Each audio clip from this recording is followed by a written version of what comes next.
নমস্কার বন্ধুরা, আপনাদের স্বাগত জানাই আমাদের চ্যানেল বায়োলজিক্যাল ডায়েরিতে। আজ আমরা শিখব কোষ প্রাচীর সম্পর্কে, যেটাকে ইংরেজিতে বলা হয় সেল ওয়াল। কোষ প্রাচীর হলো উদ্ভিদ কোষের বাইরের দিকে একটা শক্ত আবরণ থাকে, একে কোষ প্রাচীর বলে। এটা পুরু, ভেদ্য ও স্থিতিস্থাপক। এটাকে ভেদ্য বলে কারণ এই কোষ প্রাচীরের ভেতর দিয়ে বিভিন্ন অণু যাতায়াত করতে পারে। প্রাণী কোষে কোষ প্রাচীর থাকে না, কেবলমাত্র উদ্ভিদ কোষে কোষ প্রাচীর থাকে। উদ্ভিদ কোষে কোষ প্রাচীর থাকার কারণে উদ্ভিদ দেহ শক্ত হয়। এরপর আমরা দেখব কোষ প্রাচীরের গঠন। আমরা যদি কোষ প্রাচীরের গঠন দেখি একটা পরিণত উদ্ভিদ কোষে, তাহলে প্রধানত তিনটি স্তর দেখতে পাই।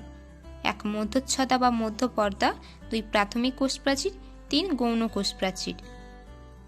মধ্য পর্দাটা কি? দুটি কোষের প্রাথমিক কোষ প্রাচীরের মধ্যবর্তী অংশকে বলে মধ্য পর্দা। এটা প্রধানত ক্যালসিয়াম, ম্যাগনেসিয়াম ও পেকটিন দ্বারা নির্মিত। তো তোমরা এই ছবিটাতে একটু ভালো করে দেখো, এই হলুদ রঙের যে পোর্শনটা আছে এটা হচ্ছে মধ্য পর্দা। এরপর আমরা দেখে নেব প্রাথমিক কোষ প্রাচীর। মধ্যচ্ছদার নিচে কোষের সব থেকে বাইরের আবরণী স্তরটি হলো প্রাথমিক বা মুখ্য প্রাচীর। এই প্রাচীর পাতলা, ভেদ্য ও স্থিতিস্থাপক এবং মুখ্যত সেলুলোজ নির্মিত, যদিও এখানে সামান্য পরিমাণ পেকটিন, লিগনিন ও সুবেরিন থাকে। পাতার আবরণী কোষে প্রাথমিক কোষ প্রাচীরের মোম জাতীয় কিউটিন থাকে, যা বাষ্পমোচনের হার অনেকটা কমায়। তোমরা এই ছবিটি যদি দেখো তো ভালো করে দেখো যে হালকা গ্রিন কালারটা আছে, ওই পোর্শনটা হচ্ছে প্রাথমিক কোষ প্রাচীর। এরপর আমরা দেখে নেব গৌণ কোষ প্রাচীর। প্রাথমিক কোষ প্রাচীরের ভিতরে এবং প্লাজমা পর্দার বাইরে পুরু, শক্ত ও ভেদ্য আবরণকে গৌণ কোষ প্রাচীর বলে। এটা মুখ্যত সেলুলোজ নির্মিত, যদিও এখানে সামান্য পরিমাণ হেমিসেলুলোজ, পেকটিন, লিগনিন ইত্যাদি থাকে।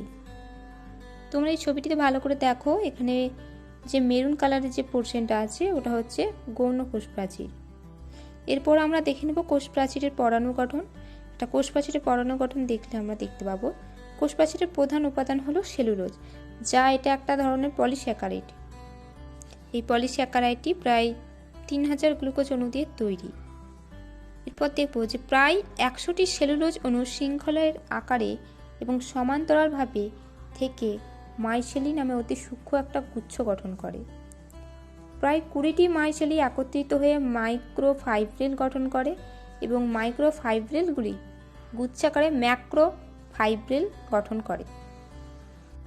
এই ছবিটিতে তোমরা যদি দেখো, একটু ভালো করে দেখো, কতগুলো গ্লুকোজ অণু শৃঙ্খলাকারে যুক্ত হয়ে মাইসেলি গঠন করেছে এবং কতগুলি মাইসেলি গঠন হয়ে একসাথে সংযুক্ত হয়ে মাইক্রোফাইব্রিল গঠন করেছে এবং কতগুলো মাইক্রোফাইব্রিল একসঙ্গে যুক্ত হয়ে ম্যাক্রোফাইব্রিল গঠন করেছে।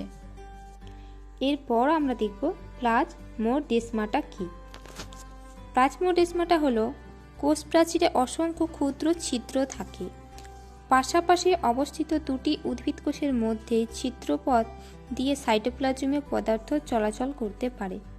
কোষ প্রাচীরে অবস্থিত এই প্রকার সাইটোপ্লাজমীয় সংযোগ সেতুকে প্লাজমোডেসমাটা বলে। এই প্লাজমোডেসমাটার কাজ কি? এটা সাধারণত জল ও বিভিন্ন পদার্থ সংবহনে সাহায্য করে। এই ছবিটিতে ভালো করে দেখো, কোষ প্রাচীরের গায়ে অসংখ্য ছিদ্র থাকে। তো একটা ছিদ্রকে এখানে আমি তীর চিহ্ন দিয়ে দেখিয়েছি। তো এই স্থানটি হলো প্লাজমোডেসমাটা। এরপর আমরা দেখব কোষ প্রাচীরের কাজ। কোষ প্রাচীরের কাজগুলো দেখো। 1. কোষের নির্দিষ্ট আকৃতি দান করে, কোষকে যান্ত্রিক শক্তি যোগায়, কোষ প্রাচীরের দৃঢ়তার ফলে বাইরের আঘাত থেকে কোষকে রক্ষা করে, এর ভেদ্যতা ধর্মের জন্য কোষের জল ও খনিজ পদার্থের আদান প্রদান সাহায্য করে।